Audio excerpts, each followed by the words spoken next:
Hello and welcome back to F1 Every Week. I am your host Ben Wevel, and today I'm going to unpack the life and career of Sebastian Vettel. Majestic driver, class clown, insatiable activist. Seb is truly a character for the ages. His unquestionable talent and dedication led the German all the way to the top at a tender age, and his consistent success at the turn of the decade seemingly knew no bounds. Although a dip in form eventually saw Seb end up at the criminally underperforming Aston Martin, the spark which drove the German from day one still remains. And as he is now retired, seemingly for good, I can't wait to unpack his meteoric journey through motorsport. You can listen to the podcast on the streaming platform of your choice, including Spotify, Apple Podcasts and YouTube. And without further ado, this is Sebastian Vettel, a career in focus. First off, a karting prodigy. Seb was born in July of 1987 in Heppenheim, Germany, only a 40-minute drive away from the iconic Hockenheim circuit, which hosted the German Grand Prix throughout Sebastian Vettel's early career.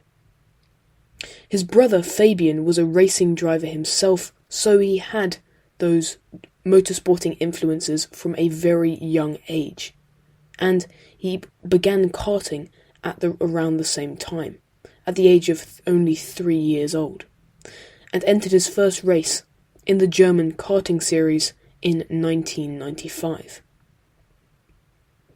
3 years later, he was signed to the Red Bull Junior team, and with Red Bull, he won the Monaco Junior Kart Cup, German Junior Karting Championships, and European Junior Karting Championship, all in 2001.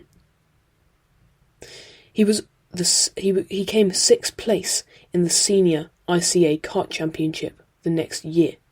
So, in a matter of only 7 years in karting, Seb has already inserted himself as one of the most proficient in the sport. Next, an open-wheel odyssey.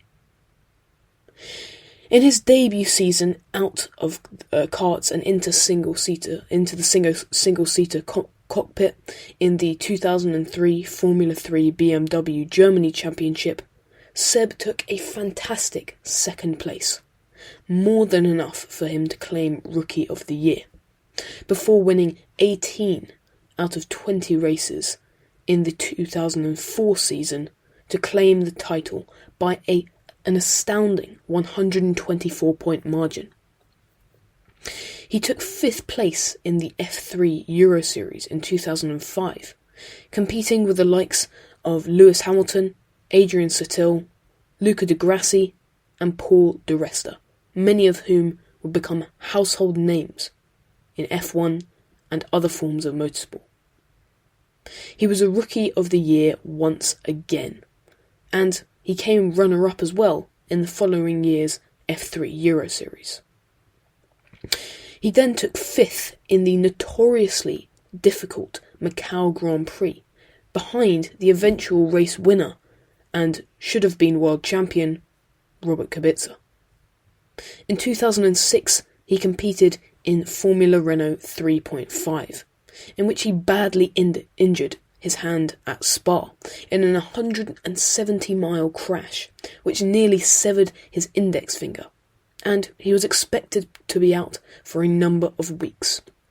But he returned the following weekend to compete at the Masters of F3 in Zandvoort, finishing an impressive 6th. This commitment to the sport, despite the many dangers that were posed in returning so quickly after such an injury, show Sebastian's clear will to succeed in motorsport at all costs. Next up, the rise of the rookie. Seb had been testing in Formula 1 machinery since 2005, a year in which both Williams and BMW Sauber worked with the up-and-coming German. In 2006, he became BMW's test driver, setting the fastest time in Friday free practice at Turkey, becoming, at that point, the youngest driver at 19 years and 53 days old to have ever competed in a Formula One race weekend. He also managed to somehow collect a fine within 9 seconds of his Formula One racing career for speeding in the pit lane on his very first outing in the sport. He would set more fast times in practice in Italy later that year, and after Robert Kubica injured himself in a horrifying crash at the 2007 Canadian Grand Prix, Seb was forced to step in at the following race weekend at Indianapolis. He qualified expertly with 7th place and managed to stay within the points at 8th, becoming the youngest driver at that point to have ever scored a point in Formula One. A star is born. Vettel was released from BMW Sauber in July 2007 to replace Scott Speed at Toro Rosso for the Hungarian Grand Prix and onwards. Vettel found himself in 3rd in the rain-soaked Japan, but crashed into the back of Red Bull's Mark Webber under safety car conditions, scuppering the chances of his team's first podium, and this was the spark of a long-standing rivalry between the pair. He finished a career-best 4th place in China and ended the season 14th in the championship. After a tough start to the 2008 season, in which he retired in his first 4 races, his year was revitalised with a change of chassis from the STRB2 to the STR3. He scored on 5 occasions between Monaco and Monza, including a fantastic P5 from 17th place on the grid around Monte Carlo. At a wet Italian Grand Prix, he secured both his first pole position and his first victory, dominating from lights to flag and becoming the youngest pole sitter and race winner in the sport. This most certainly a sign of things to come for the young German. He concluded the season with 3 more points finishes and 8th in the championship, meaning that he managed to beat out both Red Bull cars and his teammate Sebastian Vettel with 35 points on the year. Now, the glory years. Seb replaced the retiring David Coulthard for the 2009 season, and he secured Red Bull's maiden pole position and win in the sport at the Chinese Grand Prix, making his impact straight away, despite having retired in the first 2 rounds of the season. 3 more wins that year saw the German take 2nd in the standings, behind the dominant Jenson Button in the Brawn. Vettel was named head of the Grand Prix Drivers Association after the Australian Grand Prix of 2010, the first round of that season, beginning his long career in activism. Later on in the 2010 season, after a win in Malaysia, the second sparks would fly in the rivalry between himself and his now teammate Mark Webber, as the two collided at the Turkish Grand Prix, leading to both of their retirements. Sebastian Vettel, the golden boy of Red Bull, was excused of all wrongdoing, whilst Mark Webber saw the brunt of the blame from Christian Horner, Adrian Newey and Helmut Marko. Despite 3 more victories prior to Abu Dhabi, he made mistakes as well, taking a puncture at Silverstone which put him in 7th, colliding with Button in Spa which left him in 15th, and retiring in Korea with an engine failure. This meant that he was 15 points behind Alonso in the championship, having secured the World Constructors' Championship in the penultimate round thanks to a 1-2 finish in Brazil. Whilst Alonso could not get into the points, stuck behind Rosberg and Petrov, Seb cruised to victory from pole position, becoming the youngest ever world champion at 23 years of age. Vettel dominated once again at the start of the 2011 season, finishing in the top 2 in all of the first 9 rounds, despite the FIA implementing multiple rule changes which should have handicapped Red Bull. After 14 races on the front row and 11 in the top 2, the streak was broken in Germany, as he finished 4th. He had 15 poles on the season by Brazil, the most ever in a single year, after Max Verstappen, which maintains until this day. He took the championship with 4 races left in Japan, with a podium finish, becoming the youngest ever back-to-back winner in the sport, with 392 points on the year, a then record total, until Max Verstappen broke that record this year. He was only outside of the top 2 in 3 races all season long, showing his utter domination in 2011 and his incredible racecraft. In 2012, things were far less straightforward though, as he had to battle with Fernando Alonso of Ferrari all year long. He only managed to secure 4 podiums in the first 13 rounds, with a sole victory up to that point in Bahrain and 2 retirements at Valencia and Monza. The gap between himself and Alonso grew to 39 points by the time Monza rolled around, but he clawed it back, going on a rampage, winning 4 races on the bounce, all in the Asian stretch of the season, which brought the gap up to 13 points, this time in Vettel's favour. One of the greatest comebacks in terms of championship points in F1 history. 2 more podiums saw Vettel lead the championship coming into the final round of Brazil by 13 points. However, he was spun out from pole by Bruno Senna on the opening lap, but he managed to recover to 6th in what has been highly dubbed as one of the finest, most enticing and most dramatic Grand Prix in Formula 1 history at Brazil. He managed to win the championship by only 3 points, becoming the youngest triple world champion and only one of 3 drivers to win 3 at that point in time, driving alongside Fangio and Schumacher in that list.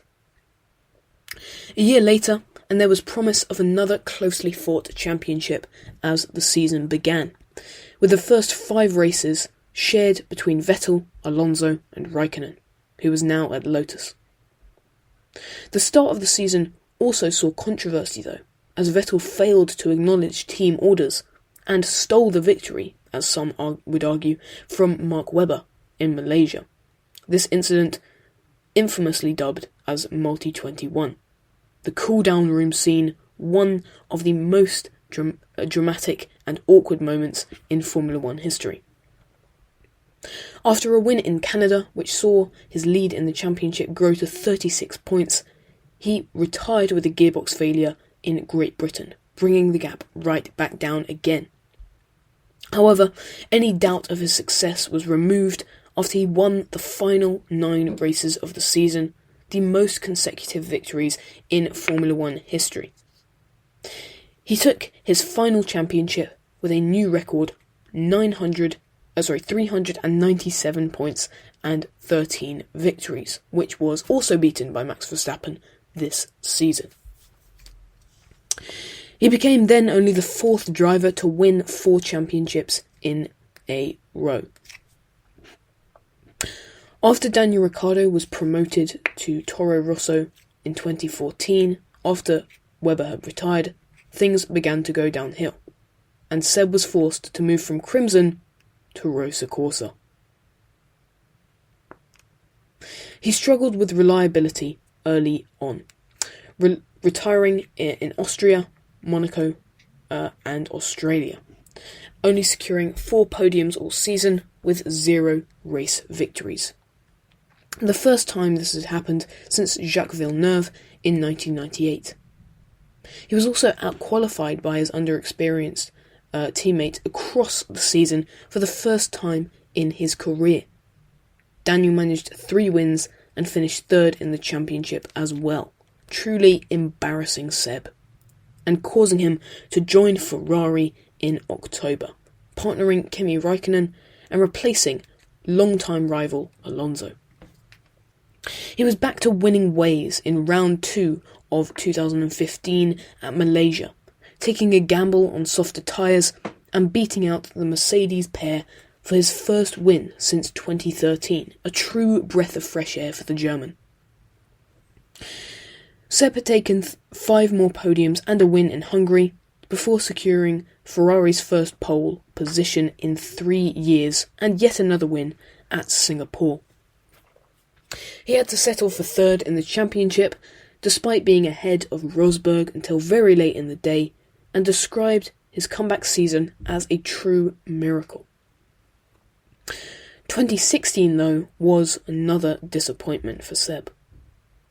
He didn't start in Bahrain as his car broke down on the formation lap and retired after crashing out in Russia thanks to Daniel Kvyat, whom he labelled the torpedo from then on. His anger only built at Mexico when he was unable to pass Max Verstappen, whom he blasted alongside race director Charlie Whiting. This tirade, as well as a dangerous swerve towards Daniel Ricciardo, cost the German driver 2 points on his super licence. He achieved a meagre 7 podiums that year, but again went winless, and finished 4th in the standings. In 2017, Seb broke his duck again, with 3 victories in the first 6, alongside an equal amount of P2s, leaving him 25 points up on Hamilton in the championship. Many thought that this could be the year where Seb finally recaptured that spirit and that incredible driving style which had boosted him along at Red Bull in those championship-winning years. However, yet more drama would ensue, as at Baku, under safety car conditions, he purposefully collided with Lewis Hamilton, whom Vettel claimed brake-tested him. He was given a 10-second stop-and-go penalty and later apologised. After points slowly began to slip away from Seb, his lead was cut to 1 in Great Britain, as he sustained a puncture in the second-to-last lap, which left him in 7th place. After a victory in Hungary, it all went downhill. After a DNF in Singapore, after he and Kimi Räikkönen retired in a huge incident with Verstappen, the first time both Ferraris have ever retired on the first lap, he only managed 4th, after starting from the back of the grid in Malaysia, and he retired with a reliability issue at Suzuka. This all meant that Hamilton managed to claim his 4th title in Mexico, a weekend in which Vettel secured his 50th pole position. Truly a sweet and sour end to the season. Now, for the collapse. 2018 was his final chance for a championship victory. The season started well, with back-to-back victories to open things up. But a crash with Verstappen in the closing stages in China saw him reduced only to 8th. Vettel had to wait until Canada for his 3rd victory of the season, and it was his 50th. But a clash with Bottas in France meant that he lost his championship lead again, which he regained with a win at Silverstone. It seemed to be another back and forth season. However, again, his chance to run away with things would fall by the wayside as he slid out of the lead at his home Grand Prix, an excruciating moment for the German. It seems that, like he had truly run away with the season in his final championship-winning year in 2013, after a back and forward start, the same was now happening to him, as Seb was clearly past his prime and made too many errors to take victory. Despite a win in Belgium and 3 more podium finishes, collision on lap 1 in Italy, and a reversal of form from Ferrari after new upgrades were introduced, scuppered his chances of championship victory once again, with Lewis winning it all for the 2nd year in a row in Mexico, as Vettel cruised home in 2nd. The story of his season, unfortunately. As I said earlier, mistakes had clearly crept into the German's driving, and very costly ones at that. But now he was partnered, rather than Kimi Raikkonen, with Charles Leclerc, and the 2019 Ferrari looked the car to beat. So Seb had some great wheels underneath him. He had a teammate who was relatively inexperienced, having only driven 1 year with Alfa Romeo, and he was coming off a disappointing 2 seasons. Surely this could be his year. However, the first 6 races were tough, with Ferrari reasonably slow and with only 3 podiums for Seb. But things looked to be heading in the right direction in Canada, as he only needed to hold off Lewis Hamilton for the victory. However, as we know, he ran wide and was given a 5-second time penalty for leaving the track and gaining an advantage, a heavily contested decision. Vettel then placed the first place sign in front of his own car after the race had ended, or where it would have been, because his car broke down on the cool-down lap. This moment sparking huge controversy and being a very comedic one indeed, as we saw Vettel reduced to petty acts of denial. Vettel climbed from the back of the grid to 2nd at the iconic 2019 German Grand Prix and took his 53rd race victory in Singapore, which would unfortunately be his last. 2 more podiums, coupled with 2 more retirements, and a rivalry between himself and Leclerc bubbled over in Brazil. After Leclerc passed his teammate for a podium place, the two collided on the main straight, leading to Seb's 3rd DNF in 5 races. He finished 5th on the year and was outscored by his teammate, who took 2 victories in his sophomore season. Ferrari decided not to extend Vettel's contract for 2021, and he only managed 10th after the COVID restart at the first race in Austria, retiring from the Grand Prix a week later after making contact with Leclerc in the opening lap. It was clear that the days of dominance for Ferrari were well behind them. He hit new lows as the season progressed, with only 7 points finishes, his lowest in a full season ever. 33 points was his lowest in a full season. 13th in the championship was his lowest in a full season. He had no pole positions, 1 shock podium at Turkey when Leclerc made a mistake at the final corner, and a truly dire season for the German. Ferrari finished 6th place in the championship, and it would have been 7th had AlphaTauri managed to get their act together in the last few races, which is their worst Constructors' Championship performance since 1980. Both cars failed to reach Q2 at their home Grand Prix, a truly embarrassing display from the Scuderia.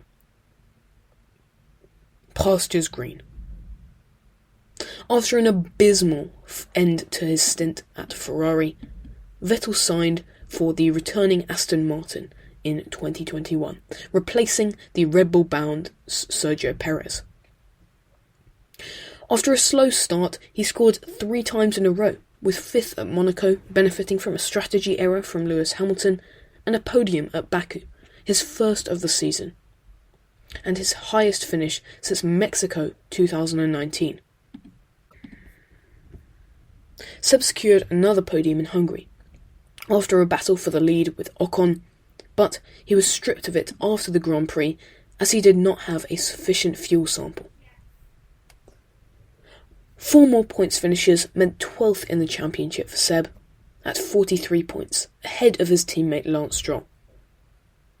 After a shaky start to the season in 2021, which saw the German miss out on the first 2 rounds with COVID, Seb managed 6 points finishes prior to the summer break, a fantastic turnaround. However, this joy from Sebastian Vettel fans will be short-lived, as Seb confirmed his retirement in July 2022, sending the F1 world into grief. He had 3 points finishes in a row after the summer break concluded, from Singapore to the US, with P10 in his final race at Abu Dhabi, to tie Aston Martin on points with Alfa Romeo. The team, however, sadly missed out on P6 on account of Valtteri Bottas having finished 5th in Imola, 1 place better than Aston could muster in 2022. Seb ended the season in 12th place once again, and his career having slightly improved since the dire 2020 season, his worst on record. Finally, what's next? As I said at the start of the episode, Seb has always been an avid activist. He's built a bee hotel in Austria, which will take a lot of maintenance from the German in the following years, and he has often been outspoken about climate change, wearing a special helmet in Canada, denouncing the country's mining of local oil reserves. He has also long supported LGBTQ+ rights, receiving a fine in Hungary last year for wearing a t-shirt in support of the movement.